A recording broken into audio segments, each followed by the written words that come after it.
Thank you for visiting our channel. Please subscribe to support us. New mercury threat to oceans from climate change. Rising temperatures could boost mercury levels in fish by up to 7 times the current rates, say Swedish researchers. They've discovered a new way in which warming increases levels of the toxin in sea creatures. In experiments, they found that extra rainfall drives up the amount of organic material flowing into the seas. This alters the food chain, adding another layer of complex organisms which boosts the concentrations of mercury up the line. The study has been published in the journal, Science Advances. Toxic form. Mercury is one of the world's most toxic metals, and according to the World Health Organization, is one of the top 10 threats to public health. The substance at high levels has been linked to damage to the nervous system, paralysis and mental impairment in children.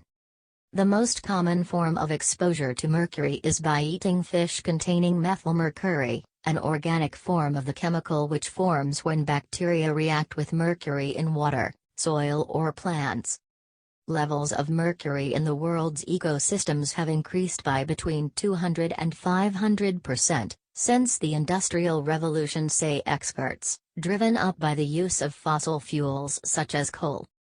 In recent years there have been concentrated efforts to limit the amount of mercury entering the environment, with an international treaty, called the Minamata Convention, signed by 136 countries in place since 2013. But this new study suggests that climate change could be driving up levels of methylmercury in a manner not previously recognized. In a large laboratory, Swedish researchers recreated the conditions found in the Bothnian Sea estuary.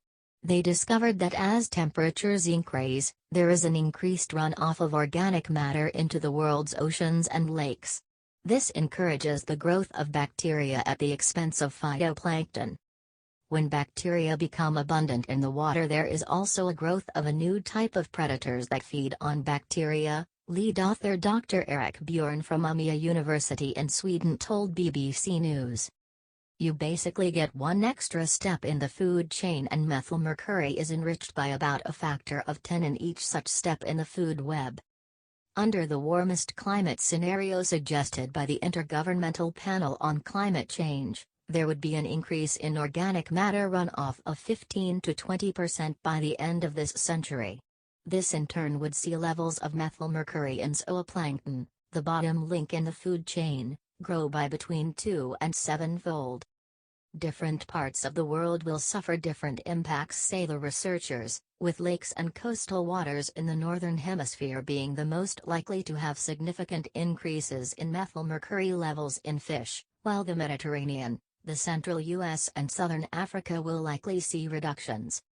Researchers hope that the Minamata Treaty will be successful and countries reduce the amount of mercury that is being produced. Otherwise, this discovery of a previously unknown source could have impacts for human health. If we reduce mercury emissions, then we need to know how fast will ecosystems recover, said Dr. Bjorn. If we don't do anything and mercury doesn't decrease, and we add this on top, then the implications would be severe. Other researchers in the field say that the new study highlights important issues that have previously been little known. This work experimentally proves that climate change will have a significant effect of methylmercury budgets in coastal waters and its concentrations in fish, said Milena Horvat from the Josef Stefan Institute in Slovenia.